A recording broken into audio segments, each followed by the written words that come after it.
Hi guys, welcome back to the channel. It's Maghaz here, and today, I'm going to help you fix that annoying error that pops up whenever you try to open this software or maybe even a different program but get hit with the same issue.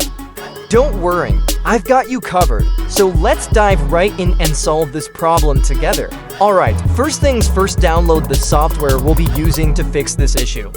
I've left the link in both the first comment and description box below, so it's easy for you to find. Once you've downloaded it, go ahead and double-click to open it. Click Next, then Yes if prompted, select Typical as the installation option, and then hit Install. Let's give it a minute while it installs.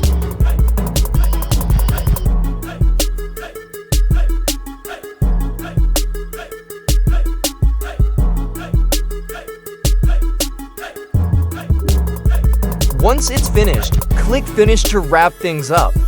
You can also check out the README file for extra details if you like.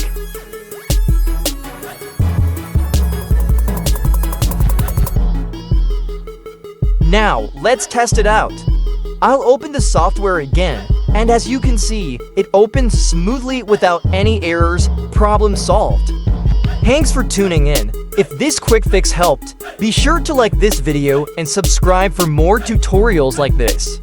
And if you have any questions, feel free to drop them in the comments. This is Maghaz signing off. See you soon in the next video.